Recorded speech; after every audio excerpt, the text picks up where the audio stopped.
Jerry, it is so good to see you. I am so excited about your new book, Charged, and I am really thankful that you are able to hop on today and share a little bit with us about your new book. Let's dive into it. Can you tell us a little bit more about this new book? I know many people know about your work with Fourth Phase Water, which was also the name of your most recent book that really took the science world and the health community by storm. And now you've done it again, another book. Let's talk about it. What's happening with your new book, Charged? Oh, well, thank you, Catherine. Thank you so much. I'm seriously excited about the new book, and the new book deals with, I mean, as the title indicates, with charge, with electrical charge, and um, and what it does is it looks at various phenomena that we see every day. I can see various phenomena out my window. I can see clouds out the window. I can see birds flying. I can see airplanes flying, and we think we understand how all of this stuff works. Well, it turns out we don't understand. We think we do, but there are observations that simply don't fit. And when the number of observations that don't fit grows to a Mhm. threshold level, you have to kind of scratch your head and say, well, maybe we're not looking in the right direction.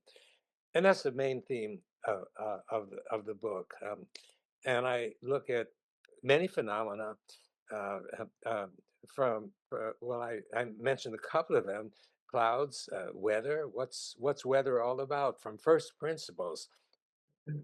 We hear weather forecasts, but if you ask those people to explain to you, understand how clouds form, why clouds float in the sky, what turns on the rain here in the Northwest, um, in the wintertime, we see lots of gray clouds. And we don't know. The forecaster will say, well, 50% chance of rain. Well, that's really very helpful. Should we bring a raincoat to work or not?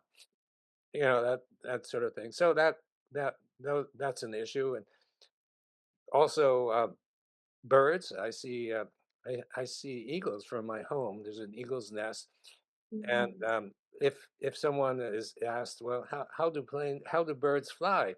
The usual answer, oh, they flap their wings. But the eagles may flap their wings a couple of times, and then they don't flap their wings and they fly just fine. They fly level, they fly downward, upward, in circles, against the wind, with the wind, right angles to the wind, uh, with nary a flap. And how does this occur? And people say, well, it must be that the air is rising. Um, but if some air rises, other air must fall. Otherwise, the whole atmosphere would rise up and we couldn't breathe. so, so in other words, if an eagle goes and is lucky enough to find an updraft, the eagle is eventually going to find a downdraft and plummet to the ground. But the eagles don't plummet. So, I mean, I'm just giving you a kind of quick overview of some of the things. Other things. What turns the Earth every 24 hours? Did you ever think about that?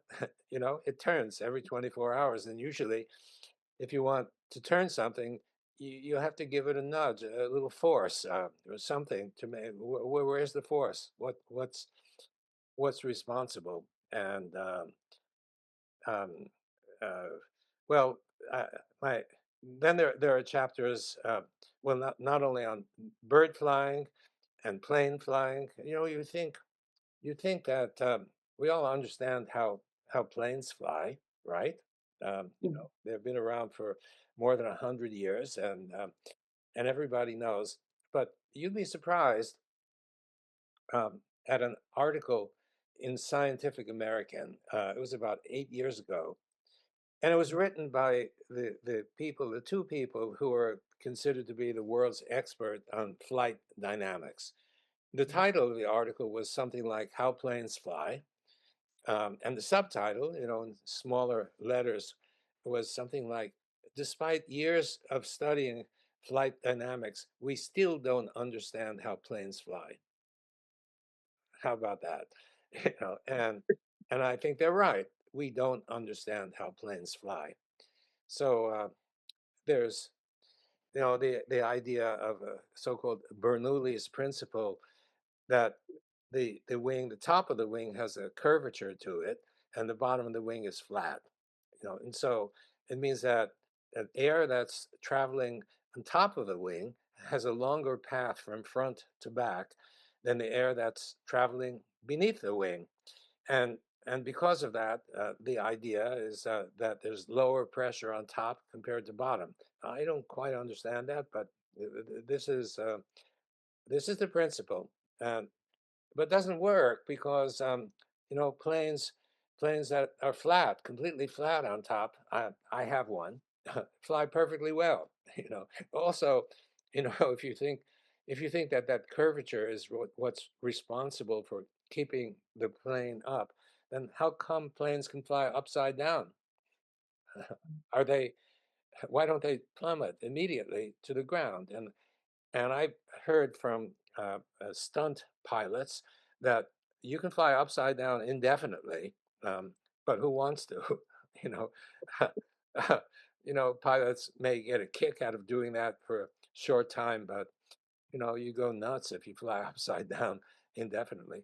Anyway, those are. Um, so I got to tell you what first got me interested, and um, and there's a chapter, one of the last chapters on that is about sailboats. I'm not sure if you're a sailor, but you know, when I I've been, but I wouldn't call myself a sailor, but yes. okay, well, so I arrived in the Northwest at the University of Washington, and as a perk, they offered sailing lessons at the university. It was very nice. I think it was either free or it cost a little money.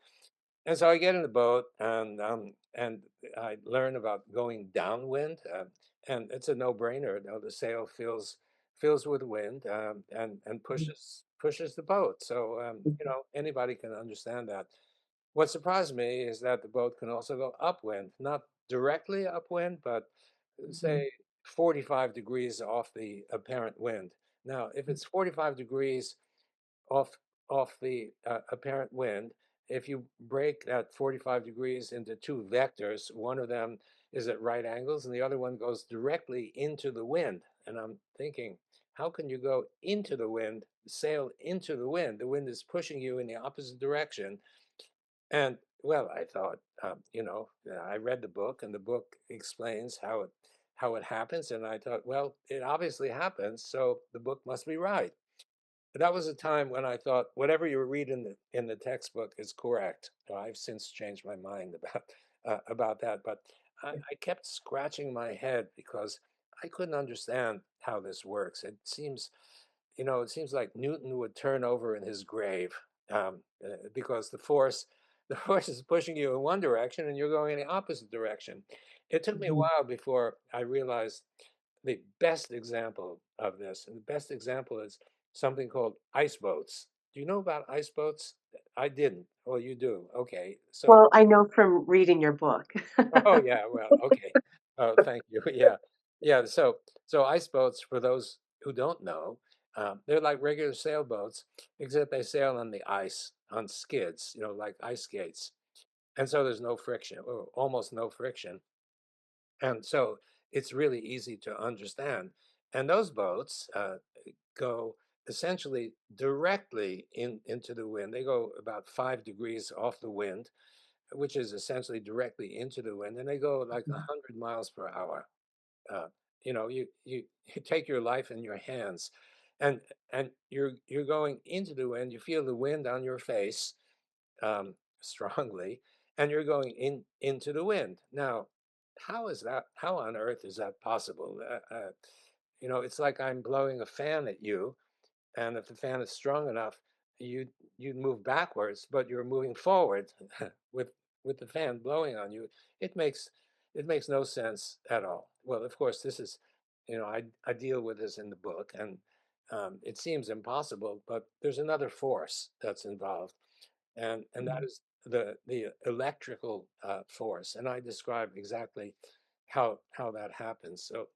So So there are a lot of examples in the book, similar examples of things we can't understand, but Mhm, if you take into account um, the force, the electrical component of the force, then it's really easy to understand. And um, a lot of people think, well, electrical forces, they must be trivial, um, but they're not trivial.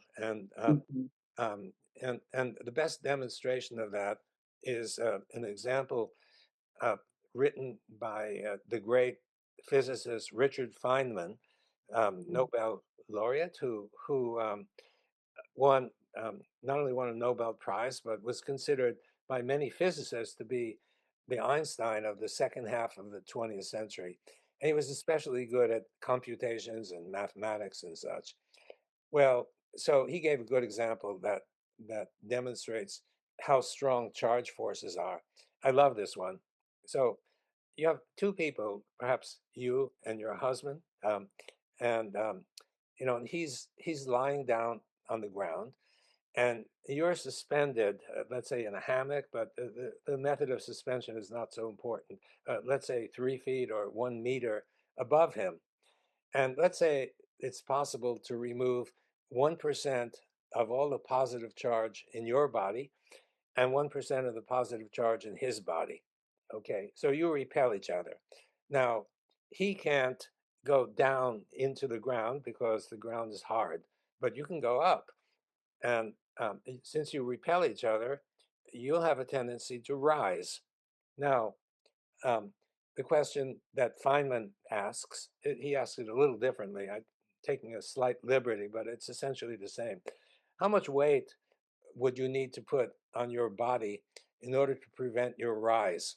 Now, I've asked a whole bunch of people this, and typical answer ranges from a few ounces to the weight, your weight approximately. You put your weight on your back, and you won't rise anymore. Well, Feynman computes the amount of weight you'd need to put on your back in order to prevent your rise. And what it turns out to be is the weight of the Earth. Now, this is Richard Feynman. This is not me. He calculates this.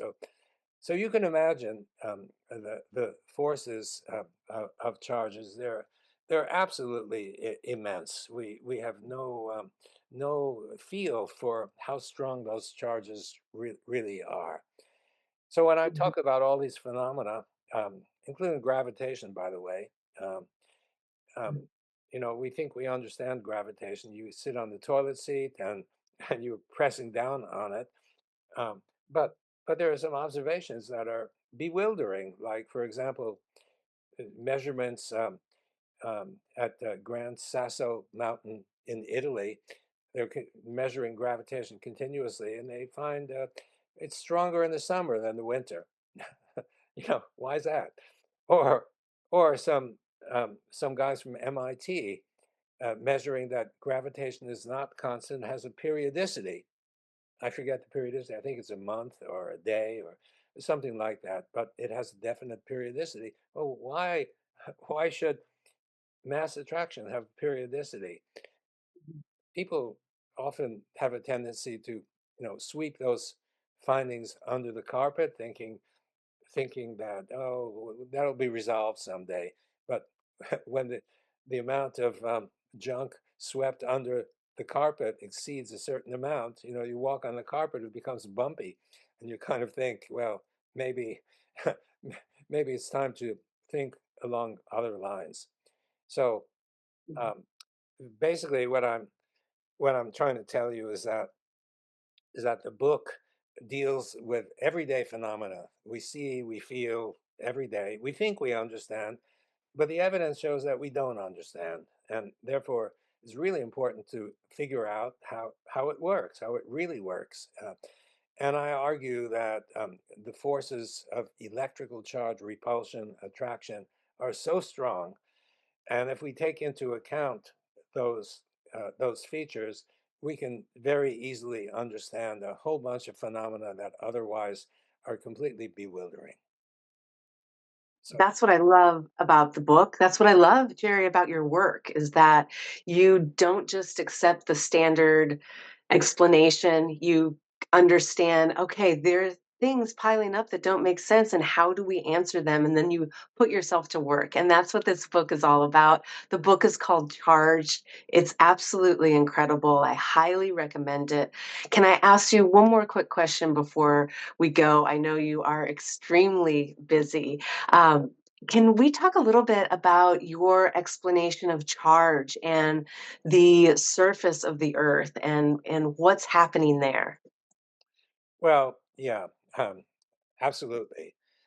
Um, I began my um, life studying electrical engineering. That was my undergraduate degree. And you mentioned the negative charge of the Earth. No professor ever even hinted that the Earth was negatively charged or anything but neutral. You know, you plug into the receptacle, and that third prong is connected to a vast sea of neutrality, zero, nothing. So one day, there was a Russian guy in my lab, a guy almost my age. He spent 6 months, and he had a lot of ideas, and I was mostly too busy to listen to all of his ideas. But it was his last day, and he was starting to tell me about the electric field of the Earth. I said, Andre, um, you mean magnetic field, right? I never heard of an electric field. He said, "You never heard of an electric field?" He said, "In Russia, every middle school student knows that there's an electric field of the Earth, and the Earth is negatively charged, and way up in the atmosphere is positively charged. So you have an electric field like between the plates of a capacitor, but the Earth is negatively charged."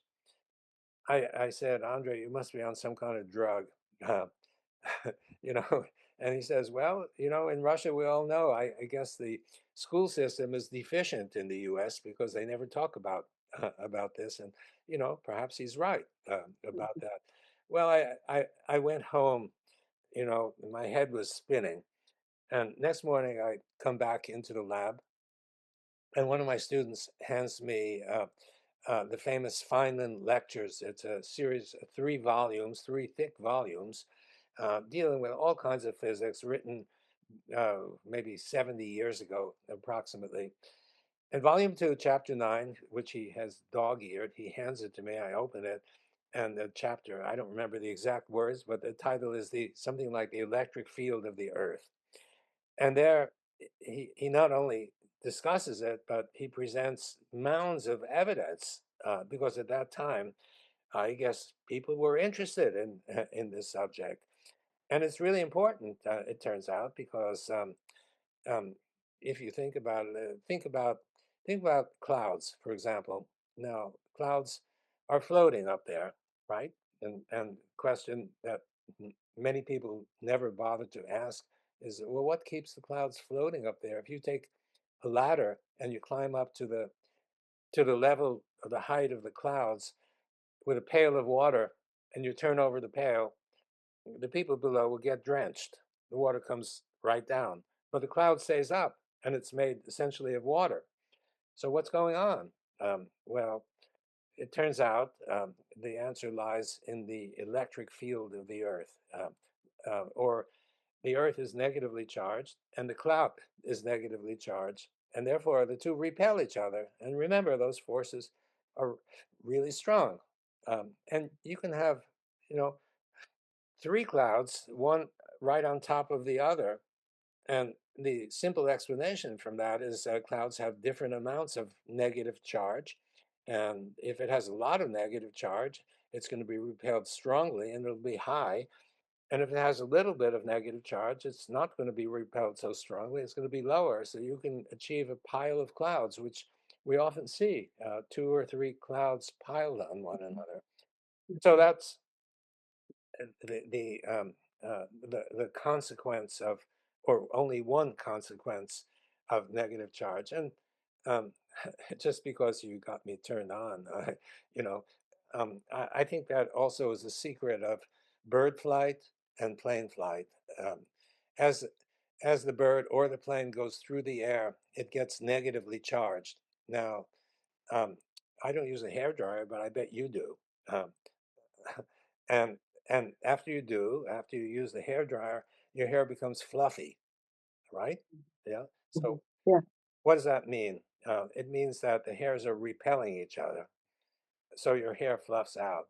Now, um, it turns out there's a field called triboelectricity, friction electric. It turns out that air that passes through your hair or through anything will confer negative charge on that. So your hair becomes negatively charged. Or if you were running a marathon or a sprint, your hair may also become negatively charged because the hair is moving through the air. It doesn't matter whether the hair is moving through the air or the air is moving past the hair. Your hair will always become negatively charged. So if you got a bird and the bird is soaring through the air, it's going to become negatively charged. Because the earth is also negatively charged, the earth will repel the bird, and therefore the bird will stay aloft. Mhm. Same thing with the plane. So I spent a few chapters arguing and presenting various levels of evidence to support this point of view. I think it's not Bernoulli's principle that's involved. I think it has to do with electric charge. Not only Mhm. flight, but many other phenomena. So the fact that the Earth is negative is really important. Earth is negative, atmosphere is positive, and you got me going. So, what? One more question: what keeps the atmosphere clinging to the Earth? Now, it does stay; otherwise, we'd have trouble breathing, right? Mhm. Mhm. And simple answer: atmosphere is positively charged, Earth is negatively charged. They stick. That's all. Um, you know, Yeah. we deal with complications of air pressure.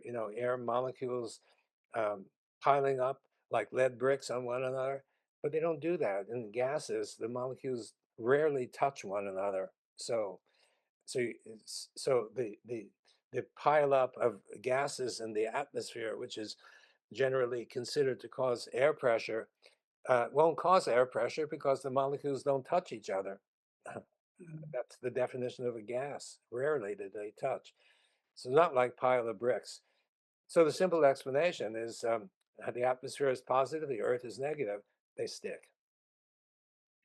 Incredible. And for what I do, what I focus on, that negative charge in health. I mean, the surface negative charge of the earth when it comes to grounding, that ability to replenish charge in the body, that negative charge being so important. And I know I don't need to tell you this. I mean, the negative charge of easy water in the body surrounding our cells, our organelles like mitochondria, and the benefit that confers just to overall health, function, vitality.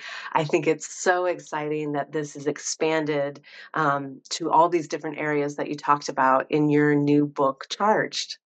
Well, thank you for the advertisement. I'm really excited about it. There are so many new ideas.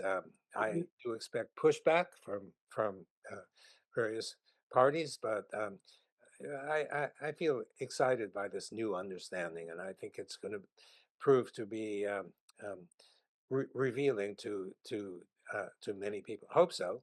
We'll see how it turns out. Uh, some people don't like revolutionary ideas. We often like to stick to what we feel comfortable with, and I understand that. Absolutely. But many of us, and I think now more and more people are wanting a real explanation. They're wanting those revolutionary ideas because we've been with these ideas for so long, and we're starting to understand there's more out there, and we want that information, right? We have so much information at our fingertips nowadays. We want it to be real. We want the real questions asked and answered. And so I too am really excited about your book Charged. I will put all the information in the caption below, the website you can go to learn more and purchase this book. Can you just tell us right now, also, how do we get our hands on this new book of yours called Charged? Well, the book is officially being published on September 16th. However, pre-orders are accepted, and I will send you the link um, to to uh, to get the pre-orders. I'm surprised lots of people already have made pre-orders, same price as when the book will come out. So I guess we're a month away from, or less than a month from, real publication, and it's pretty Yeah. exciting. Yeah. Uh, Yeah, it is exciting. And so you will be able to find the direct link right below the video. And this is the exclusive link where you can get the pre-order, which means that as soon as this book is published, that copy gets sent to you. You can be the first one to own and read and check out these revolutionary ideas. Jerry, thank you so much for joining us today. I love your work, and I'm really excited to get this book out there. well, thank you so much, Catherine, and good luck on your book that's coming out as well.